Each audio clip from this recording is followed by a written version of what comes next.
इतनी शक्ति हमें देना दाता, मन का विश्वास कमजोर होना। हम चले नेक रास्ते पे, हमसे भूल कर भी कोई भूल होना।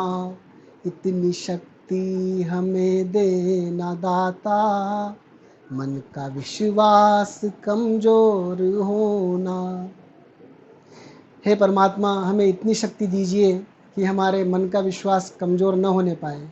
कोविड के इस मुश्किल समय में भी हम निरंतर आगे बढ़ते रहें और हमने जो लक्ष्य निर्धारित किए हैं, हमने जो सपने देखे हैं, उनको हम पूरा कर सकें।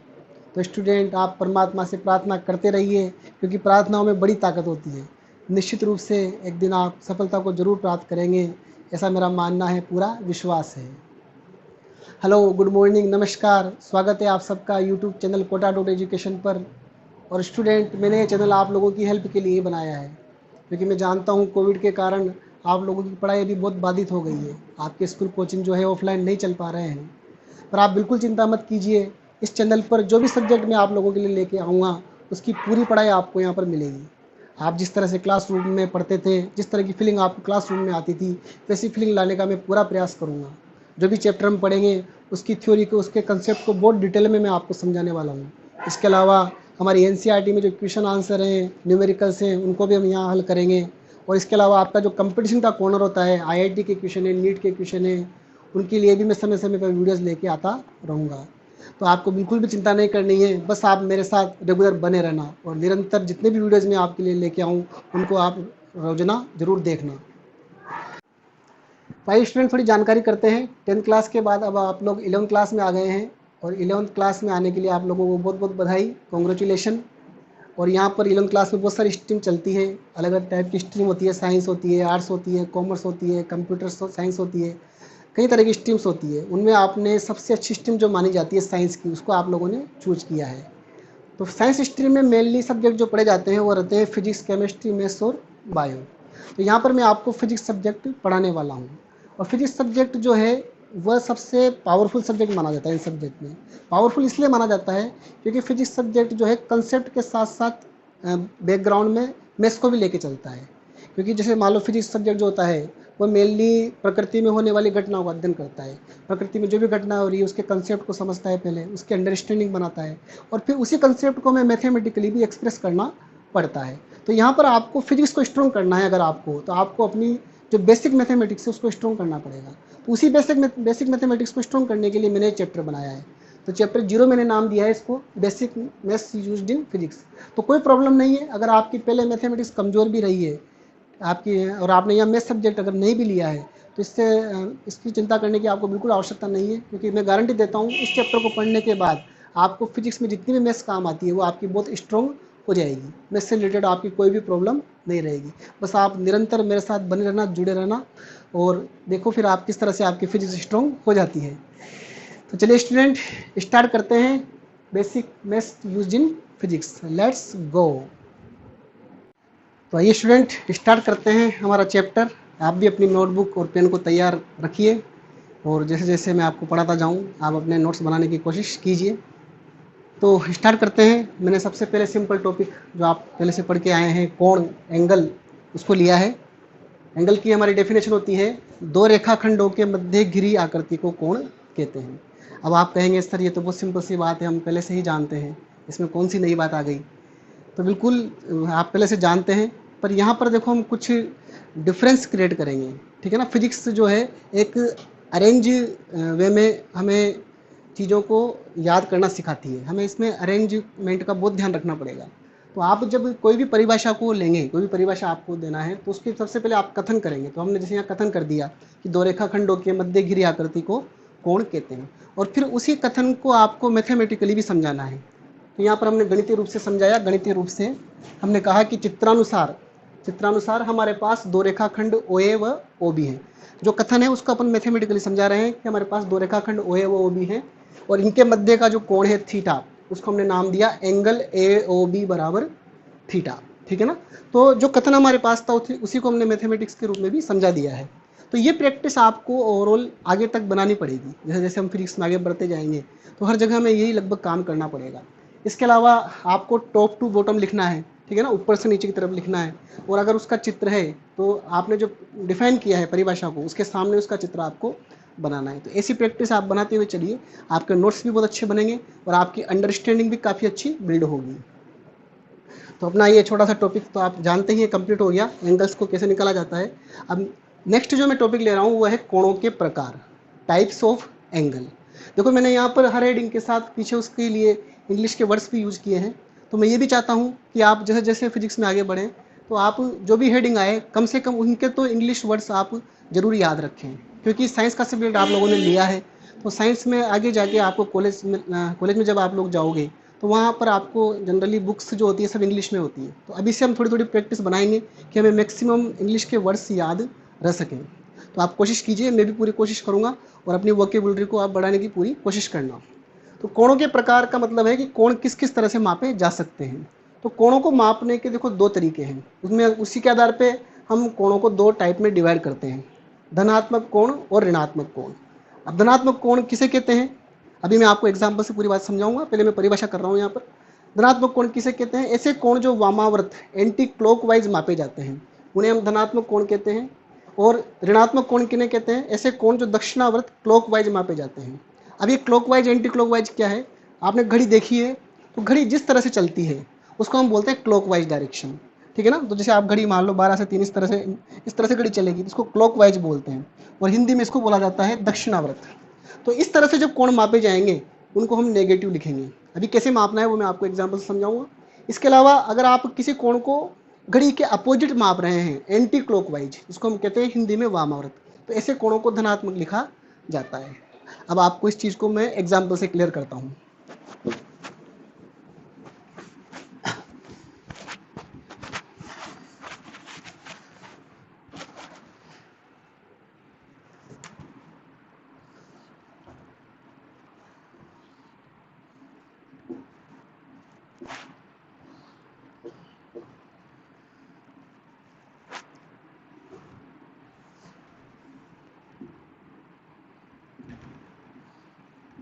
देखो आप यहाँ पर एक स्पेशल चीज़ देख रहे होंगे कि मैंने अब इसमें जो बीच का एंगल बताने का तरीका है उसमें एरो लगा दिया है। तो ये एरो हमें बताता है कि एंगल कैसे मापा जा रहा है। जैसे हमारे पास ये ओ ए ओ बी रेखाखंड है तो हम कह सकते हैं कि यहाँ पर हम एंगल को ओ ए से ओ बी की तरफ माप रहे हैं, क्योंकि एरो में शो कर रहा है कि हम नीचे से ऊपर जा रहे हैं। तो ये जो डायरेक्शन है घड़ी के अपोजिट चलने की है, आप देख रहे हो घड़ी के अपोजिट में चल रहा हूँ। तो घड़ी जैसे चलती है उसके अपोजिट अपन चल रहे हैं तो इसको कहेंगे हम वामावर्त है। तो इस कोण को जब लिखा जाएगा तो इसकी वैल्यू पॉजिटिव लिखी जाएगी, क्योंकि वामावर्त जब मापा जाता है कोण तो वो पॉजिटिव लिखा जाता है। तो हम कहेंगे कि थीटा बराबर, जैसे मान लो सपोज करो वैल्यू 30 डिग्री है तो हम कहेंगे ये कोण प्लस 30 डिग्री है। हालांकि प्लस को दिखाना जरूरी नहीं है, पर हमने यहाँ समझने के लिए बता दिया कि ये एंगल पॉजिटिव मापा जा रहा है।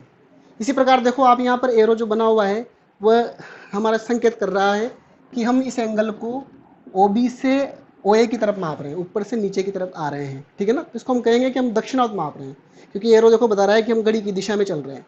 तो दक्षिणावर्त मापे जाने वाले एंगल ऋणात्मक लिखे जाते हैं, इसीलिए इस एंगल की जो भी वैल्यू होगी उसको मैं नेगेटिव में लिखूंगा। तो मान लेते हैं ये भी 30 डिग्री का है तो हम यहाँ लिखेंगे माइनस के 30 डिग्री। तो आपको समझ में आ रहा होगा कि किस तरह से एरो हमें बता देता है कि एंगल को पॉजिटिव मापना है या नेगेटिव मापना है। अगर कहीं एरो नहीं लगा हुआ है, जैसे कभी कभी ऐसी सिचुएशन भी आती है कि बीच में इस तरह से निशान बना देता है, उसमें कोई एरो नहीं लगाता है। इसके अलावा कभी कभी डबल एरो भी लगा देते हैं। तो इस तरह की सिचुएशन अगर है तो इसका मतलब है कि यहाँ पर केवल वैल्यू से मतलब है, यहाँ पर हमें उसके डायरेक्शन से मतलब नहीं है, पॉजिटिव नेगेटिव के केस से मतलब नहीं है। तो इसमें अपन कोई साइन नहीं बताएंगे, केवल हम यहाँ पर वैल्यू रखेंगे।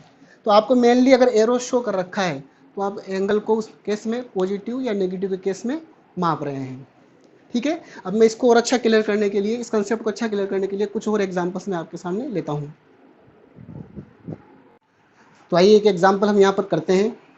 देखो मैंने यहाँ पर लिखा है चित्र में कोण θ1 और θ2 के मान बताइए। अभी मैंने चित्र नहीं बनाया है, मैं चित्र ड्रॉ करता हूँ। आपने 10th क्लास तक कोऑर्डिनेट सिस्टम तो पढ़ा होगा, कार्तीय निर्देशांक पद्धति, जिसमें आप एक्सिस को दिखाते थे। जैसे ये एक्स एक्सिस है और इसको आप वाई एक्सिस कहते हैं। और आपने इनको चतुर्थांश कहा होगा, पहला चतुर्थांश, दूसरा चतुर्थांश, तीसरा चतुर्थांश, चौथा चतुर्थांश। इसकी विशेषता ये होती है कि इसमें ये जितने भी ब्लॉक हैं, पहला ब्लॉक, दूसरा ब्लॉक, तीसरा ब्लॉक, चौथा ब्लॉक, ये 90-90 डिग्री के होते हैं। इस लाइन से इस लाइन के बीच का कोण 90 डिग्री, इससे इसके बीच का कोण 90 डिग्री। तो अगर मैं यहाँ से 0 से स्टार्ट करूँ इसको, तो ये 0 डिग्री है, तो यहाँ पर आके 90 डिग्री हो जाएगा। फिर 90 में 90 और ऐड होएगा तो यहाँ पर 180 डिग्री हो जाएगा। 180 में 90 और ऐड होएगा तो यहाँ पर 270 डिग्री हो जाएगा। और 270 डिग्री में 90 और ऐड करेंगे तो 360 डिग्री हो जाएगा। तो एक कंप्लीट साइकिल में आप 360 डिग्री का कोण बना लेते हैं। ठीक है, कोऑर्डिनेट सिस्टम के बारे में आगे भी मैं बहुत डिटेल में चर्चा करने वाला हूँ, पर फिलहाल अपना उद्देश्य यहाँ पर पॉजिटिव नेगेटिव एंगल को समझना है। अब हम यहाँ क्या करते हैं कि एक लाइन में बनाता हूँ, एक रेखाखंड में बनाता हूँ, जिसे मान लो ये रेखाखंड हमारे पास हो गया ओपी रेखाखंड, और ये जो बीच का इसका एंगल है वाई एक्स के साथ, इसको डबल एरो से मैं दिखा रहा हूँ, ये एंगल 30 डिग्री है। ठीक है ना, अब डबल एरो से दिखाया है मीन्स इसका क्या हो गया कि इसमें कोई डायरेक्शन का मैटर नहीं है, डायरेक्शनली इसको नहीं मापा जा रहा है। अब यहाँ पर देखो मैं एक अक्ष से ओपी का एंगल लेना चाह रहा हूँ, तो इस तरह से मैं यहाँ पर एक एंगल तो मैंने इस तरह से लिया, इसको मैं θ1 नाम दे देता हूँ, और एक एंगल मैंने इस तरीके से लिया, इसको मैं θ2 नाम दे देता हूँ। तो आपसे ये पूछा जा रहा है कि चित्र में θ1 θ2 के मान क्या होंगे। अब आप देखो कि हम जिस तरह से θ1 को माप रहे हैं, आप ध्यान दें कि θ1 जो मापा जा रहा है एक अक्ष से लिया जा रहा है, और हम घड़ी के उल्टा चल रहे हैं। हम यहाँ से चले पूरा, और हमें ओपी तक आना है। ठीक है ना, पूरा ओपी तक आना है, और हम घड़ी की उल्टी दिशा में चल रहे हैं, मीन्स कोण को वामावर्त माप रहे हैं। तो वामावर्त मापेंगे इस कोण को, तो हम इस कोण को धनात्मक लिखेंगे। तो चलिए मैं लिखता हूँ इस कोण की वैल्यू θ1 कितना होगा। आप देखो ध्यान देना, यहाँ से अपन चले हैं, यहाँ से यहाँ तक हम आए तो 90 डिग्री कोण हो गया, और 90 के बाद हम यहाँ से यहाँ आएंगे तो 30 डिग्री और बढ़ेगा, तो टोटल कोण ये हो जाएगा प्लस 90 प्लस 30। यहाँ पर मैं प्लस साइन इसलिए दिखा रहा हूँ ताकि आपको समझ में आए कि ये कोण धनात्मक मापा जा रहा है। तो कुल मिला के ये कोण हमारे पास हो जाएगा 120 डिग्री। ठीक है ना, आगे चाहो तो आप प्लस साइन हटा सकते हो बाद में, वो आपको भी मैं समझाने के लिए शो कर रहा हूँ। इसके बाद देखो अब हम θ2 मापते हैं। θ2 अगर आप देखेंगे तो एक अक्ष से अपन नीचे चल रहे हैं, और ये जो हमारे चलने की डायरेक्शन है, देखो आप यहाँ तक हम आए तो ये घड़ी की दिशा में चल रहे हैं हम, और घड़ी की दिशा में मापे जाने वाले कोण क्लॉकवाइज होते हैं, और उनको हम उनको हम नेगेटिव लिखते हैं। तो यहाँ पर हमें इस θ2 कोण को नेगेटिव लिखना पड़ेगा। तो चलिए इस कोण को मापते हैं हम। देखो यहाँ से अपन यहाँ तक आए तो 90 डिग्री, फिर यहाँ से हम यहाँ तक आए तो 90 और 90 180, और अब हमें ये इतना सा ब्लॉक और लेना है। तो ये ब्लॉक हम जानते हैं कि ये 30 का है, तो ये 60 का बचेगा, क्योंकि पूरा ब्लॉक 90 का होता है, तो ये अगर 30 का है तो ये 60 का बचेगा। तो कुल मिला के हमारे पास θ2 हो जाएगा, देखो माइनस साइन तो हम आगे लगाएंगे, 90 प्लस 90 और प्लस 60। एक बार फिर रिपीट करता हूँ, ये 90, यहाँ से यहाँ तक 90 और ये 60, तो टोटल हमारे पास कोण हो गया 180 प्लस 60 मतलब माइनस के 240 डिग्री। तो इस तरीके से हम डायरेक्शन का ध्यान रखते हुए कोणों को पॉजिटिव और नेगेटिव के केस में मापते हैं। अब एक उदाहरण जो है मैं और लेता हूँ यहाँ पर, ताकि आपका एक कंसेप्ट और अच्छा क्लियर हो।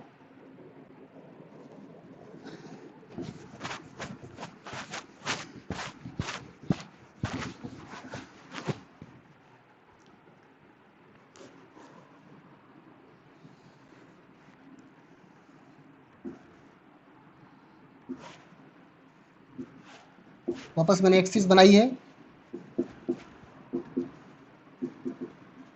और अब की बार मैं एंगल को यहाँ ले लेता हूँ इससे ना, और इस वाले एंगल का मान हम 45 डिग्री मान लेते हैं।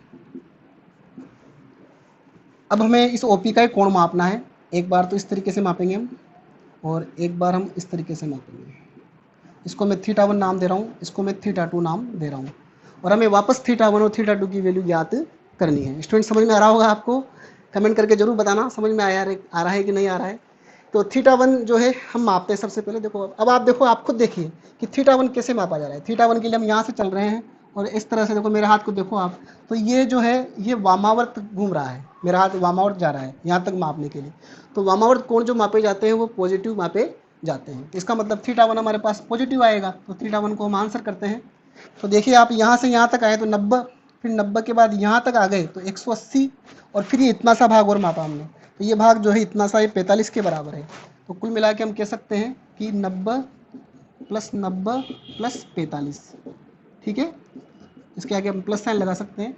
90 90 180 होता है, 180 में 45 जोड़ेंगे तो 225 डिग्री। तो कुल मिला के एंगल हमारे पास 225 डिग्री आ जाएगा। ऐसे जब हम मापते हैं θ2 को, तो θ2 के लिए आप देखिए, θ2 के लिए हम x अक्ष से इस तरह से चलेंगे, और इस तरह से चलेंगे तो ये घड़ी के चलने की डायरेक्शन है। घड़ी के चलने की डायरेक्शन को हम क्लॉकवाइज कहते हैं, और क्लॉकवाइज एंगल नेगेटिव मापे जाते हैं, ये हमने पढ़ लिया है। इसलिए बहुत आसानी से हम थीटा 2 का मान निकाल लेंगे अब यहाँ पर। तो थीटा 2 बराबर देखो कितना आएगा, यहाँ से यहाँ तक चले तो 90, और ये इतना और मापना है तो ये 45 का है, तो ये ब्लॉक 90 का होने के कारण ये भी 45 बचेगा। तो 90 प्लस 45 हो गया, तो माइनस साइन तो हम आगे लगा देंगे, और 90 प्लस 45, ठीक है ना, 90 और प्लस 45 माइनस के 135 डिग्री। फिर दो उदाहरण से निश्चित रूप से आपको स्टूडेंट एंगल को पॉजिटिव और नेगेटिव मापना आ गया होगा, ऐसी मेरे को उम्मीद है। और यहाँ पर अब आपकी प्रैक्टिस के लिए एक उदाहरण मैं दे रहा हूँ, आप इसकी होम प्रैक्टिस कीजिए, ठीक है ना। एक छोटा सा उदाहरण मैं आपको देता हूँ यहाँ पर।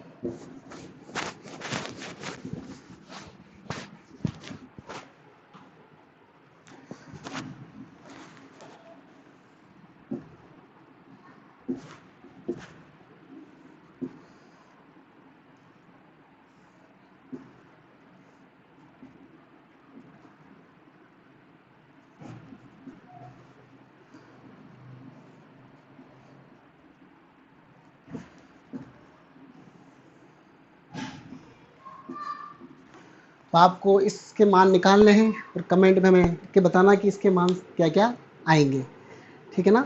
अगर आपके आंसर सही हुए तो आपको मैं रिप्लाई ज़रूर करूँगा।